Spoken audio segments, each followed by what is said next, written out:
And you just keep going with that. 2, 3, 4, 1, 2, 3, 4, 1, 2, 3, 4, 1, 2, 3, 4, 1, 2, 3, 4. And you're almost there, because now you're counting 1, 2, 3, 4 with 2 and 4 being on the click. However, there's one final little twist to this. Once you can get to that point where you're counting all 4 beats and 2 and 4 is hitting the click, you need to switch the accent that you're saying, because you're saying like 1, 2, 3, 4, 1, 2, 3, 4. You're putting an accent on the click, which is normal, right? But in music, you gotta twist that so that the accent actually happens on the 1. So once you're capable of saying all 4 beats sort of successfully with the accent on 2 and 4, then switch the accent in your voice to 1, right? So 2, 4, 2, 4, 2, 3, 4, 2, 3, 4, 2, 3, 4, 1, 2, 3, 4, 1, 2, 3, 4, 1, 2, 3, 4, 1, 2, 3, 4, 1, 2, 3, 4, 1, 2, 3, 4. And now you can hear that the accent is on 1 instead of 2 and 4. And then you take that, once you're capable of getting there, then you take that and you try to play a riff, right? In the case of All Along the Watchtower, it would sound like this, right? 1, 2, 3, 4, 1, 2, 3, 4, 1, 2, 3. Ah, left my volume down. Let's try that again. 1, 2, 3, 4, 1, 2, 3, 4, 1, 2, 3.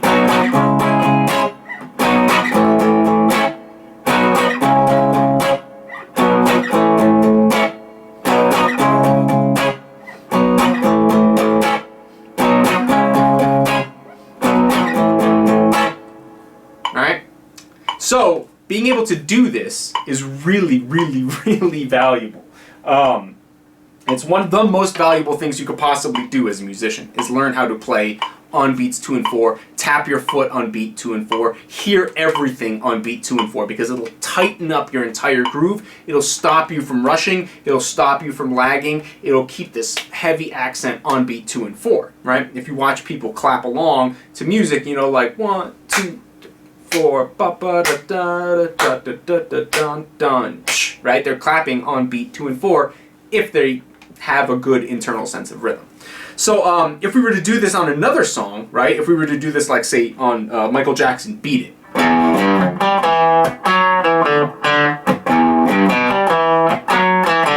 Right? It's a pretty simple E minor riff. That is about 160, right?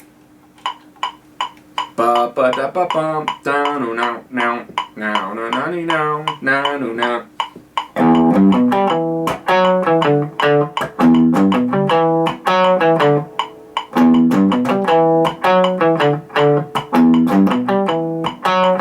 1, 2, 3, 4, 1, 2, 3, 4. So if we took that, took 160, cut it in half, that's 80. Right? And we go through the process again. 2, 4, 2, 4, 2, 3, 4. 2, 3, 4, 1, 2, 3, 4, 1, 2, 3, 4, 1, 2, 3, 4.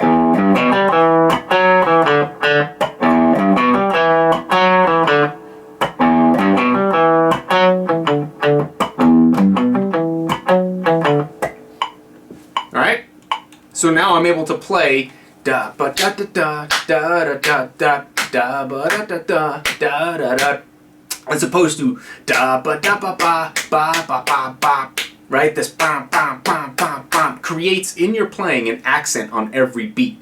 Right? If you practice too much with a metronome on every single beat, you end up feeling a heavy accent on every beat, like it's like 4 on the floor, like dance music or something, right? And it's not so good for your playing overall long term, right? You need to be able to do this on beat 2 and 4 so that you can emulate the snare drum, which is where the backbeat is, which is where the heavy beat in the measure is, right? So let's do it on another one. Let's do Pride and Joy, right? So Pride and Joy, Stevie Ray Vaughan.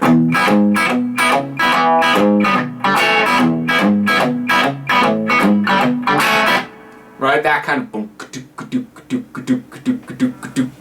That's probably like, let's say 132. Right? 2, 3, 4.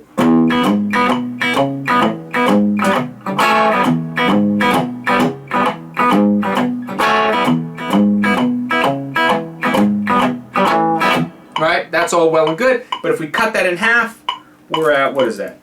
66. Right? So once again, 2, 4, 2, 3, 4, 1, 2, 3, 4, 1, 2, 3, 4.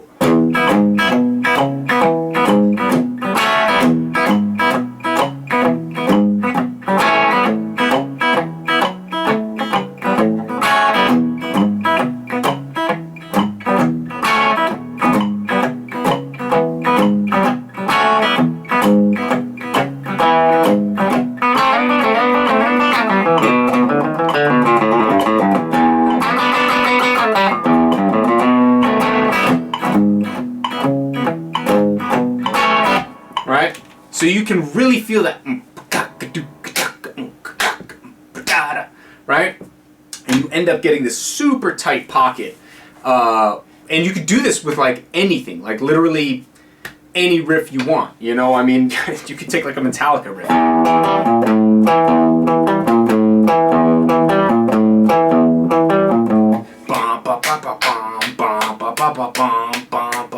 If I cut that in half,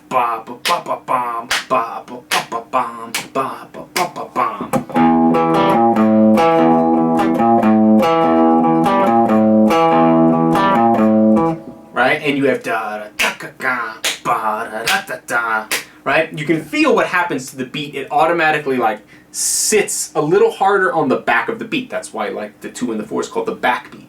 Because if you imagine a beat as like a physical space, a physical like I don't know, like a like a physical part of space, right? There's like a physical thing, the beat. If you imagine like a note head on a paper, right? You have the beat, right?